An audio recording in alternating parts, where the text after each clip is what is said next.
RPSC second grade maths का दोगुनी list जारी हो चुकी है और आप लोगों को जैसा मैंने कहा था, देखिए ये वही पेज है जिसमें मैंने एनालिसिस किया था और आप लोगों को सटीक अनुमान बताया था कि इस बार जिनके 200 नंबर आ गए उनका 100% श्योर सिलेक्शन हो जाएगा। आप लोगों की सारी जो 2-3 प्रॉब्लम है कि सर जैसे बाकी में एनए आ रहा है, जनरल में ही कैसे हो रहा है, सिर्फ जनरल में कट ऑफ दिख रही है, बाकी सब एनए हैं, तो क्या ओबीसी एसटी एससी से नहीं चुने गए हैं? हम उन सब पर भी बातें करेंगे। साथ ही साथ हम बात करेंगे कि आखिर कौन सा फैक्टर सबसे बड़ा रहा है। तो चलिए सबसे पहले शुरू करते हैं। पहले आप एक बार देख लीजिए जनरल की, आपको एक कट ऑफ दिख रही होगी। टीएसपी एरिया में आप देख सकते हैं 217.38। देखिए यहाँ पे भी मैंने कैलकुलेशन दिया है, इससे भी आप थोड़ा सा और अच्छे से समझ लीजिए इन चीजों को कि देखिए टोटल जो थी सीटें थी 1613 सीटें थी, ठीक है। नॉन टीएसपी में 1300 सीटें थी, टीएसपी में 313 सीटें थी। सबसे पहले हम एक बार नॉन टीएसपी में बात कर लें तो जिनमें से सिर्फ 905 कैंडिडेट ही सेलेक्ट हुए हैं। जनरल में 200.29 गई है, एससी की 182.50 है, एसटी की 190.01 है। ये 40% वाला जो रोल था, देखिए यहां पे मैंने बताया था जिसके 40% आ गए हैं, 500 में से 200 उसका 100%। देखिए नॉन टीएसपी में पूरा कंप्लीट वही का वही, बाकी सब में एनए है, एनए में नॉट एलिजिबल कैंडिडेट ही नहीं मिले इनको, ठीक है ना। अब आते हैं टीएसपी में। टीएसपी में 313 सीटें थी जिसमें से सिर्फ और सिर्फ 15 कैंडिडेट ही मिल पाए हैं। ये बहुत बड़ा फैक्टर है और आप में से कमेंट कीजिएगा, बहुत से बच्चे ऐसे होंगे, मैं उसमें बात करूंगा, जो सिर्फ मेजर पेपर में 40% से रह गए हैं या फर्स्ट पेपर में 40% में से 1 या 2% से रह गए हैं। आप लोगों के लिए जिनका 1 या 2% से रह गए हैं, मैं एक चीज आपको बता देना चाहता हूं। कंप्यूटर अनुदेशक में अगर आप लोगों ने अगर कंप्यूटर अनुदेशक का देखा होगा, न्यूज़पेपर में भी आया था, वो बंदा 0.69 से रह रहा था। कंप्यूटर से रिलेटेड कोई क्वेश्चन था, उसने आईआईटीज वगैरह से सारे प्रूफ इकट्ठे किए और लगा दिया।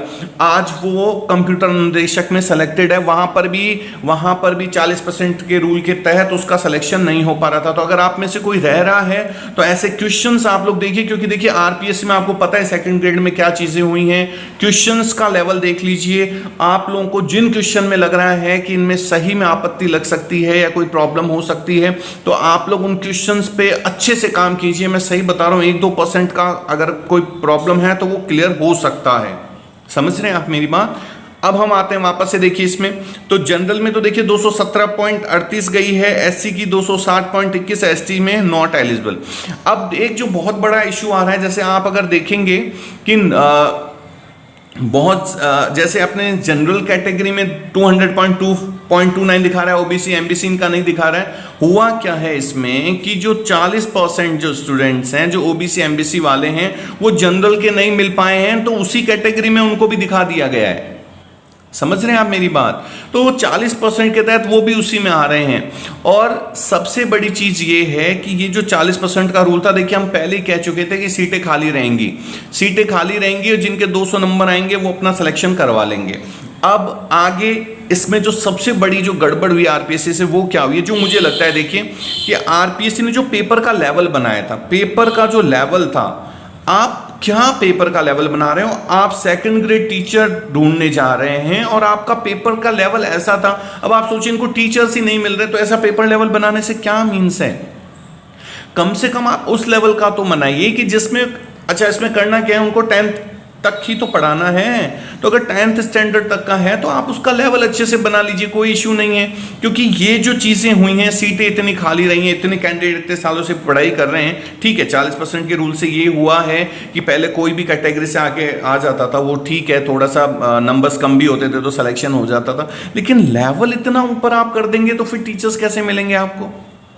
ठीक है, तो इस तरह से आप देख सकते हैं कंप्यूटर का मतलब कंप्यूटर अनुदेशक वाली जो मैंने स्थिति बताई है। तो अगर कोई 1-2% से रह रहे हैं तो आप लोग जरूर क्वेश्चंस देख करके अच्छे से आपत्ति लगाइए।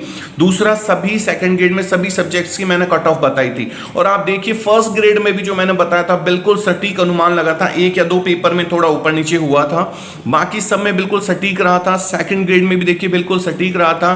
तो आप भी अपने इस चैनल को लाइक और सब्सक्राइब कर लीजिए, क्योंकि ये चैनल आपको हमारा हमारा काम ये नहीं है कि आपसे पेमेंट लेते रहें, आपसे पैसा लेकर। ये देखिए, ये फ्री ऑफ कॉस्ट चैनल है।